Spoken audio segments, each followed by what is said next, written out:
Hello everyone. ये video में मैं बेसिक इंस्ट्रक्शन आपको देने जा रहा हूँ on how to clear all India bar exam 19। तो बार काउंसिल ऑफ इंडिया का नोटिफिकेशन आपने देख ही लिया होगा। 22 नवंबर 2024 दैट इज टुडे आज लास्ट डेट था करेक्शन का इन रजिस्ट्रेशन फॉर्म। आपकी एग्जाम 22 दिसंबर 2024 को कंडक्ट होने वाला है। दैट इज एग्जैक्ट 1 मंथ के बाद, 1 महीने के बाद। यहाँ पे 45 मार्क्स पासिंग मार्क है, 45% या 45 marks for general and OBC candidates and 40% या 40 marks for SC ST candidates.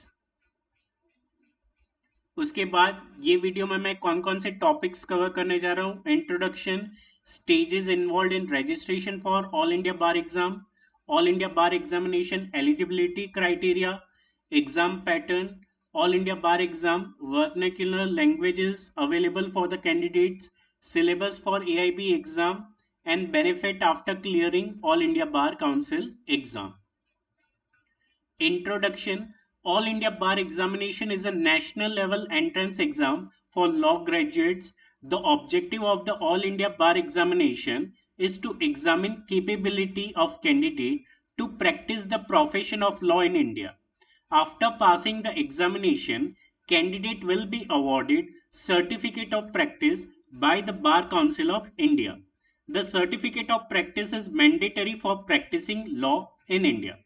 तो देखो AIB एग्जाम का पर्पस क्या है। जैसे ही आप AIB एग्जाम क्लियर कर लेते हो, आपको सर्टिफिकेट ऑफ प्रैक्टिस, जिसको सनद भी कहा जाता है, वो इश्यू किया जाता है। वो इश्यू होने के बाद आप इंडिया में कहीं पे भी प्रैक्टिस कर सकते हो। कोई भी कोर्ट में किसी क्लाइंट का आप रिप्रेजेंटेशन कोर्ट के अंदर कर सकते हो, except for Supreme Court. All over India आप कहीं पे भी प्रैक्टिस कर सकते हो। Stages involved in clearing all India bar exam, आपने ऑलरेडी ये स्टेज कर लिया है, बट फिर भी step 1 registration for all India bar exam in the given website of AIB। उसके बाद register yourself and fill the details in that AIB form, payment of fees and download the admit card. ये all India बार examination का website है, जहां पे आपको syllabus भी मिल जाएगा। उसके बाद AIB एग्जाम कंडक्ट किया जाता है। Step 3 release of answer keys, step 4 cut off score for the exam and step 5 issue of certificate of practice. तो एग्जाम के बाद आपको आंसर कीज रिलीज करते हैं। अगर आंसर कीज में कोई वेरिएशन है, कोई गलत आंसर की दिया गया है, तो आपको 5 से 6 दिन का टाइम पीरियड दिया जाता है, जिसमें आप आंसर कीज के इश्यूज रेज कर सकते हो और उसको फिर रिवर्ट भी किया जा सकता है अगर आप सही है तो। मतलब अगर आपको मार्क्स बढ़ाने कम है, तो स्टेप 3 में आपको बहुत ही विजिलेंट रहना है। आपको तुरंत ही आंसर कीज चेक करनी है, और अगर कोई क्वेश्चन का आंसर की गलत दिया गया है, तो उतने टाइम पीरियड में ही आपको इश्यू कर देना है, रेज कर देना अपने क्वेरीज, अदरवाइज फिर उसको एक्सेप्ट नहीं किया जाएगा। उसके बाद आपके कट ऑफ स्कोर्स रिलीज किए जाते हैं, और सर्टिफिकेट ऑफ प्रैक्टिस 6 महीने के बाद या ऑलमोस्ट 1 साल के बाद आपके कम्युनिकेशन एड्रेस पे पहुंच जाता है। ऑल इंडिया बार एग्जाम का eligibility criteria, candidate must be a citizen of India. Age limit, there is no upper और lower age limit for the exam. AIB में कोई भी अपर या लोअर एज लिमिट नहीं है। हाँ, लॉ ग्रेजुएट होना चाहिए, उसके अलावा एज में कोई रिस्ट्रिक्शन नहीं है।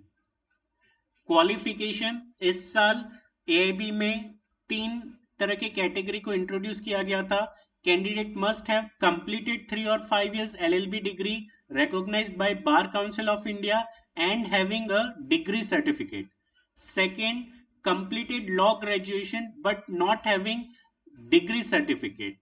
And third, pursuing law student who have completed 5th semester in 3 years course or 9th semester in 5 years course with no backlog. तो ये तीनों कैटेगरी क्वालिफाइड है for appearing in AIB exam. Enrollment with State Bar Council, the respective State Bar Council is empowered to issue provisional enrollment number to the candidates who have yet not appeared in examination but cleared the graduation in law should be enrolled as an advocate with the respective state bar councils under section 24 subclause 1F of Advocates Act 1961. तो आपने almost ये process complete कर लिया है, सभी ने अपने अपने स्टेट्स में एनरोलमेंट कर लिया, तब जाके आपको टेम्पररी एनरोलमेंट नंबर जनरेट हुआ है। ये एग्जाम क्लियर करने के बाद वही नंबर आपका परमानेंट एनरोलमेंट नंबर हो जाएगा। तो हर एक कैंडिडेट को अपने स्टेट में एनरोल करना है और वहां से अपना एनरोलमेंट नंबर जनरेट होगा।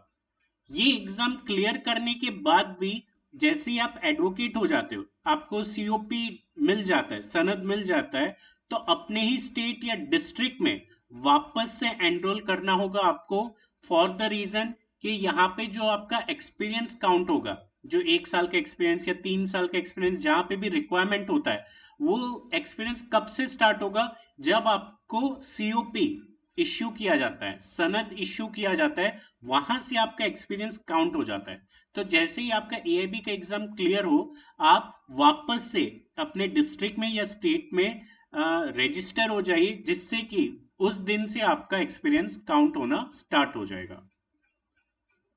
एनरोलमेंट की वैलिडिटी, अभी जो कैंडिडेट ने प्रोविजनल एनरोलमेंट नंबर निकाला हुआ है उसकी वैलिडिटी 2 साल है। That means with in 2 years आपको एग्जाम क्लियर करना है। अगर 2 साल में आप एग्जाम क्लियर नहीं कर पाते हो, इसका मतलब ये नहीं कि आप वापस से एग्जाम नहीं दे पाओगे, आप एग्जाम तो दे पाओगे, बट आपको वापस से जो एग्जाम की फीस है 750 रुपीज प्लस टैक्स, और एआईबी की जो फीस है 3000 रुपीज, हो सकता है आगे जाके बढ़ जाए, वो दोबारा से आपको पे करना पड़ेगा। आप एलिजिबल तो हो जाओगे। तो कैंडिडेट का जो प्रोविजनल एनरोलमेंट है उसकी वैलिडिटी 2 साल है। 2 साल खत्म होने के बाद भी आप एग्जाम में अपियर कर सकते हो, बट आपको वापस से अपनी फीस पे करनी होगी। Exam pattern, mode of exam, offline mode में एग्जाम रहेगा, pen and paper mode. Language option, total 22 languages का ऑप्शन आपको दिया गया होगा। Total number of questions 100 marks का पेपर रहता है। ड्यूरेशन ऑफ एग्जामिनेशन 3 आवर्स, 3 घंटे का पेपर रहेगा। Types of question, multiple choice question, तो यहाँ पे कोई भी डिस्क्रिप्टिव टाइप क्वेश्चन नहीं है, ऑब्जेक्टिव टाइप क्वेश्चन है 100 मार्क्स का जो आपको आंसर करना है। उसके बाद total marks 100, each question carries 1 mark, तो हर एक क्वेश्चन 1-1 मार्क का है, 100 क्वेश्चन 100 मार्क्स। और यहाँ पे प्लस पॉइंट ये है कि ये नेगेटिव मार्किंग यहाँ पे नहीं है, तो यहाँ पे हर एक क्वेश्चन को आपको अटेम्प्ट तो करना है। क्यों? क्योंकि इनका कोई भी नेगेटिव मार्किंग नहीं है। Cut off marks for passing in AIB exam, general OBC candidates के लिए 45 मार्क्स, एससी एसटी कैंडिडेट्स के लिए 40 मार्क्स। एआईबी में कौन कौन से लैंग्वेजेस अवेलेबल है? इंग्लिश, नेपाली, असमी, ओरिया, बंगाली, पंजाबी, गुजराती, संस्कृत, हिंदी, सिंधी, कन्नड़, तमिल, कश्मीरी, तेलुगु, कोंकणी, उर्दू, मलयालम, बोडो, मणिपुरी, संथाली, मराठी, मैथिली, डोगरी। इसके अलावा भी टोटल 22 लैंग्वेजेस आपको अवेलेबल ऑप्शंस है for appearing in AIB exam. Syllabus for all India bar council exam, तो यहाँ पे बाइफर्केशन दिया गया subject wise. Constitutional law 10 marks, Indian penal code and the new भारतीय Nyaya Sanhita 8 marks, criminal procedure code 1973 and Bharatiya Nagarik Suraksha Sanhita 10 marks, code of civil procedure 10 marks, Indian evidence act and the new Bharatiya Sakshya Adhiniyam 8 marks, alternative dispute redressal including arbitration act 4 mark, family law 8 mark, public interest litigation 4 mark, administrative law 3 mark, professional ethics and cases of professional misconduct under BCI rules 4 marks, company law 2 marks, environment law 2 marks, cyber law 2 mark, labor and industrial law 4 mark, law of tort including motor vehicle act and consumer protection act 5 marks, law related to taxation 4 marks, law of contract, specific relief, property law and negotiable instrument act 8 marks, land acquisition act 2 marks and intellectual property law 2 marks। तो ये सारे subjects का total यहाँ पे 100 marks है। तो subject wise यहाँ पे बाइफर्केशन दिया गया है कि कौन से सब्जेक्ट कितने मार्क्स के क्वेश्चंस पूछे जाएंगे। तो यहीं पे आप देख सकते हो कि हर एक सब्जेक्ट का बाइफर्केशन दिया गया है, जिसका टोटल 100 मार्क्स यहाँ पे हो रहा है। एंड लास्टली, क्या बेनिफिट्स है अगर आप एआईबी एग्जाम क्लियर कर लेते हो? तो first, you transfer from a lawyer to an advocate and can represent for a client as advocate all over India. तो सबसे पहला बेनिफिट क्या है कि आप लॉयर से एडवोकेट में ट्रांसफर हो जाओगे। अब देखो, लॉयर और एडवोकेट में डिफरेंस क्या है। जो लॉ ग्रेजुएट है उनको लॉयर कहा जाता है, जिन्होंने लॉ ग्रेजुएट किया हुआ है उनको लॉयर कहा जाता है, बट स्टिल वो रिप्रेजेंट नहीं कर सकते कोर्ट में अपने क्लाइंट को।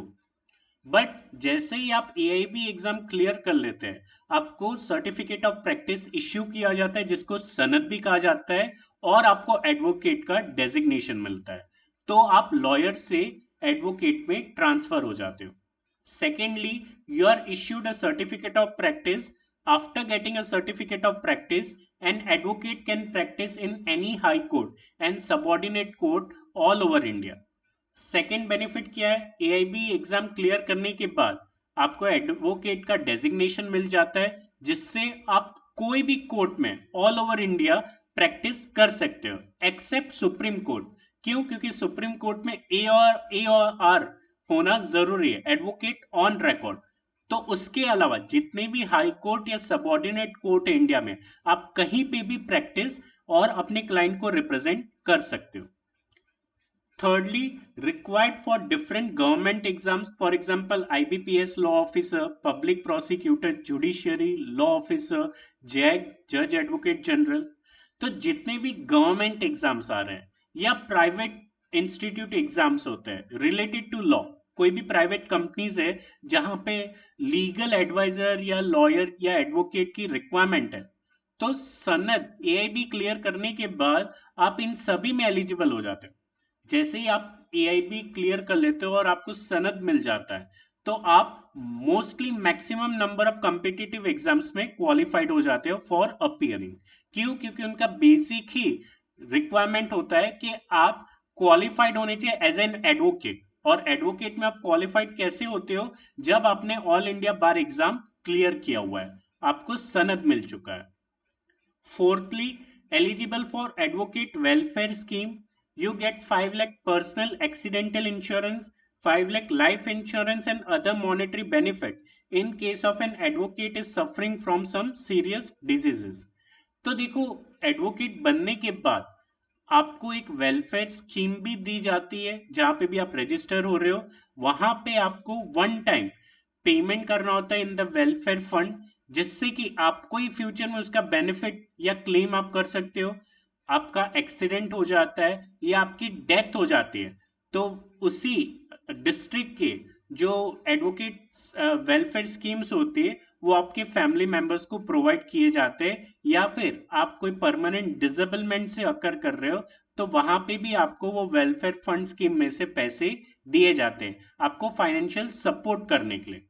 हाँ, ये अमाउंट जो है और जो वेलफेयर अमाउंट होता है वो चेंज होते रहता है from state to state and from city to city, ये चेंज होते रहता है। बट हाँ, इसका बेनिफिट हमें मिल सकता है। एंड लास्टली, आप एडवोकेट का स्टिकर अपने व्हीकल्स में लीगली यूज कर सकते हो, जिससे कि आपको सोसाइटी में एक अलग ही स्टेटस मिल सकता है। जैसे डॉक्टर हो गए, एडवोकेट हो गया, सीए हो गए, तो इनका जो स्टिकर होता है इनको रिप्रेजेंट करने के लिए, वो स्टिकर का आप लीगली यूज कर सकते हो। तो ये हमारी पहली वीडियो थी एआईबी के लिए। Thank you.